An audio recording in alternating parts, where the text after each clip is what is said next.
This is Steve Wagner, and this is a series of brief videos on conflict and negotiations.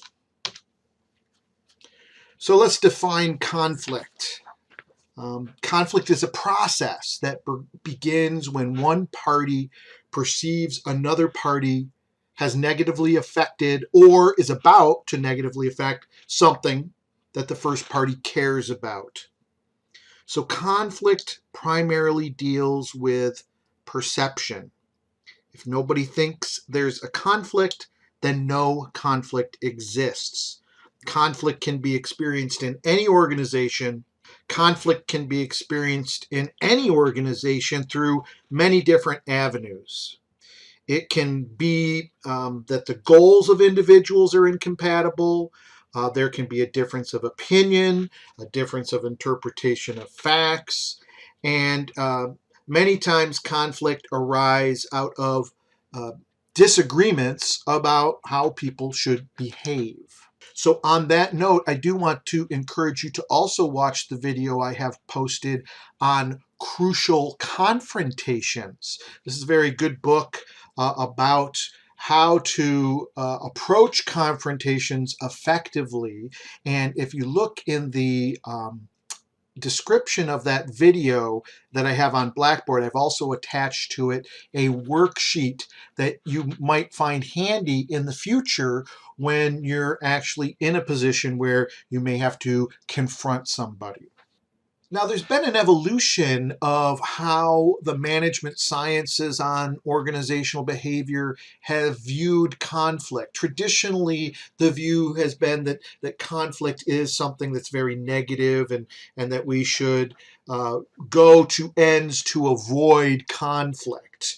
And oftentimes, it was seen that conflict resulted from poor communication, a lack of openness, and failure to respond to the needs of employees. And certainly, there have been many interventions that people have used to try and improve communication and openness and understanding of employee needs.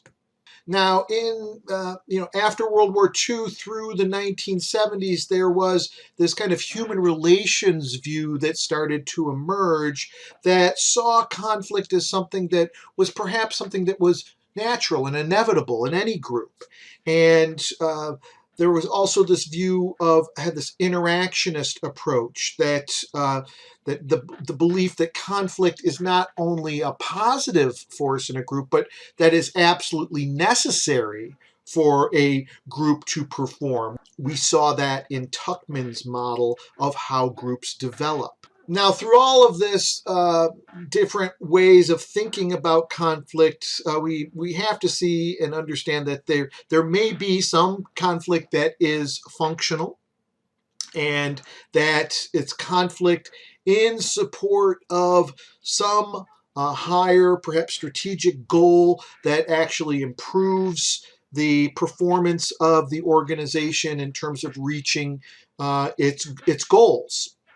But there is also this dysfunctional conflict that is a barrier to group performance and a barrier to an organization achieving its strategic goals.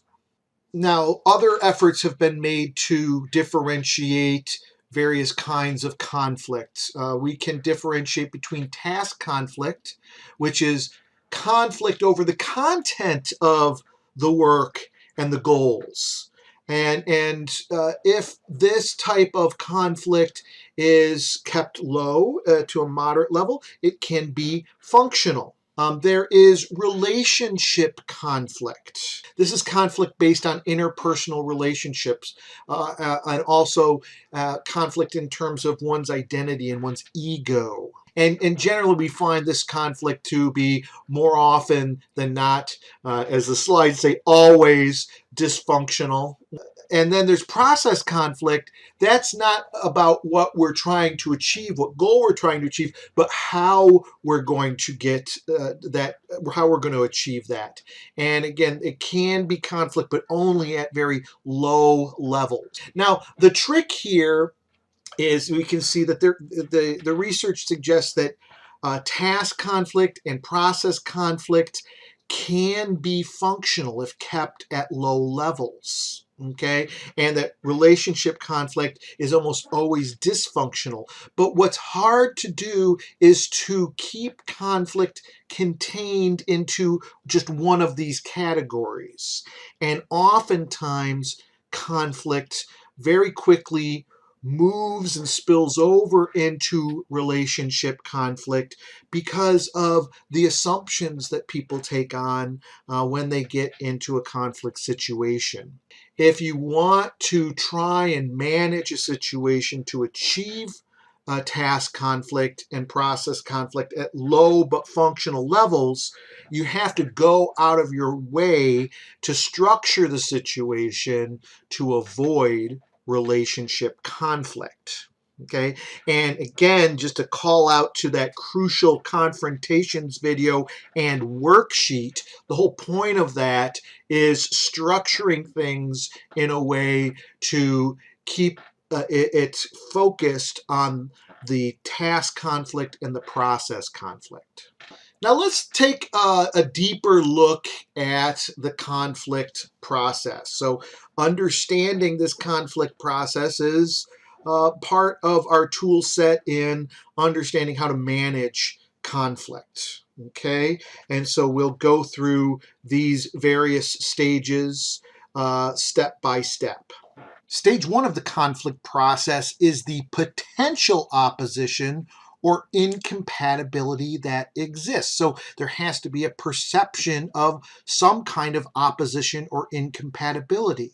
So in this stage, there's three main conditions that can cause conflict to arise. They are communication, structure, and then personal variables. Communication can cause conflict when words mean different things to different people, or they are misunderstandings that result from that. Communication can be functional to a point, but when there's too much communication, there can be frustrations, and sometimes there are barriers in place to effectively hear what is communicated. Structure can cause conflict when people are confused about their roles or the amount of authority that they have. If goals are not well defined, or different for different group members, then that can cause conflict. Also, leadership styles may cause conflict if it is not a style that group members respond to very well. Reward system and also dependency issues can also be sources of conflict. Personal variables will cause conflict when there are different value systems represented, or when there are different personality variables that put people at odds. These factors can bring about conflict and set the stage for conflict to occur. Stage two looks at the recognition or the cognition of conflict and the personalization or the emotional part of that conflict. So as we stated earlier, in order for conflict to be present, there must be an awareness that there is the existence of some opposition or some incompatibility. This is defined as perceived conflict. Once people are aware of the conflict, emotions begin to be expressed that can impact how the conflict escalates.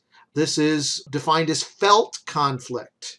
Emotions, including tension, hostility, frustration, anxiety, all of these things can be part of that felt conflict. Now, stage three looks at the intentions of the people involved in the conflict. Intentions include how someone intends to act, but it's important to realize that behavior isn't always directly following from someone's intentions. Sometimes people act out of emotion and not rational thinking. Now, there are competing dimensions of conflict handling intentions. One can be motivated by cooperativeness or attempting to satisfy someone else's concerns. And the other dimension is assertiveness, attempting to satisfy your own concerns. As the slide shows, there are different variations on these two competing claims. And so in this week's Experiencing OB assignment, you're going to have a self-assessment on your negotiation style. And the self-assessment gives you a series of questions to tell whether your dominant style for conflict is one of these 5 styles. It's important to know that as a manager because, again, when you go into a conflict situation, and that may just be part of your job, you should be clear about your intentions in that situation and not be ruled solely by emotions.